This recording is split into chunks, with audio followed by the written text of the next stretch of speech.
and this is just kind of coming across. It's important to also point out that it's right next to the railroad tracks. You can't see it from That's a here, but big I know old from apartment another building.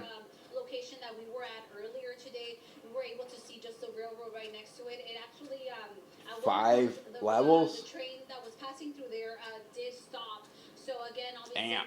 this Northside fire of caused a Milwaukee. lot of a lot of like delays for traffic just everywhere, including the train right here that passes through here.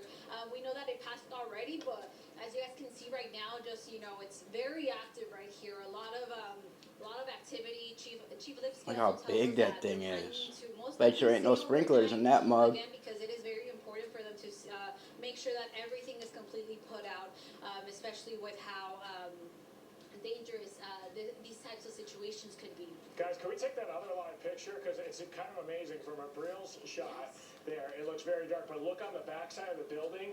You can still see active flames. It just shows you how big this building is.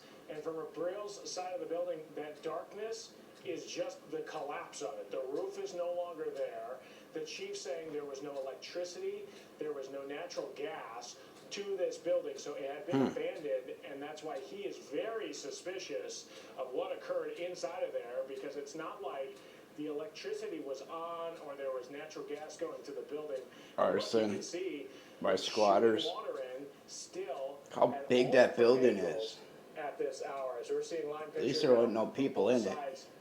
Of this Maybe some squatters. abandoned building in Milwaukee. And we heard from the chief saying that this is a nuisance property. And I actually grew up not too far away from this. This is like 32nd and Hampton. I grew up on 20th and Hampton.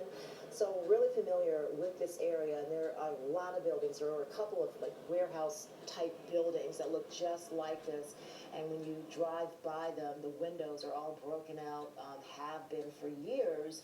But in the last decade or so, Holy Redeemer Church of God in Christ is on 35th and Hampton, and had tried to do some things to try to, rehabilitate this area.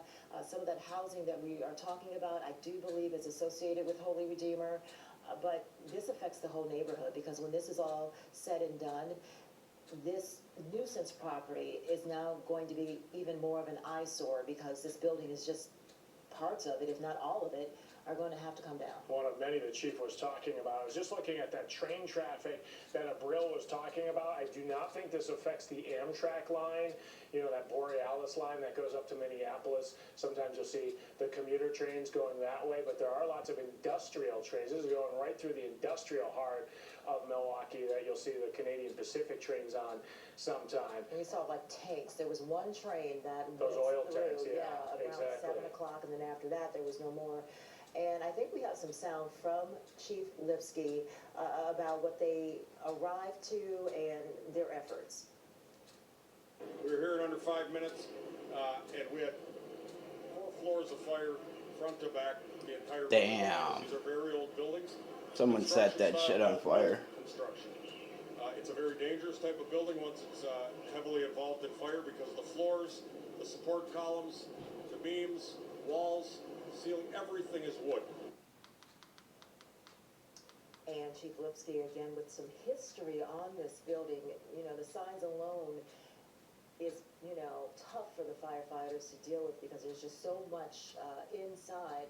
But the construction of this building also aiding to why this has just been burning and burning and burning for several hours. Abril was talking about this earlier, almost like a blessing for firefighters once they knew that human lives were not at risk here. Right. That's when the building actually collapsed, and it actually makes their job, which as we are seeing is still very, very difficult tonight, but making it a little bit easier that they wouldn't have to clear some of them. You're seeing the high pressurized hoses there, and the Milwaukee Fire Department, there is no better fire department in the state dealing with structures that are high, and they will be using those hoses not just to put water on the smoke and flames, but also to try and push the building in.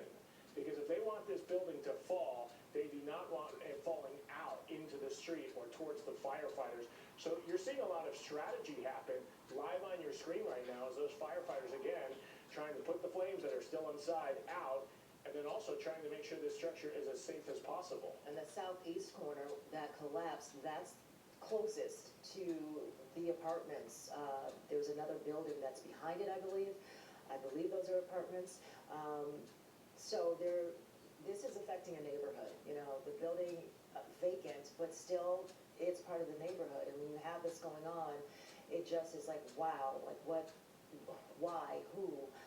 Somebody that Abril spoke with on the Wisconsin Live Desk said his cousin lives nearby and smelled the smoke. And so the person came to check on the family and they're fine, but it's like, I saw and felt, the person was saying, when the building collapsed, and that firefighters are called to this area a lot, to these buildings. Look at all of the smoke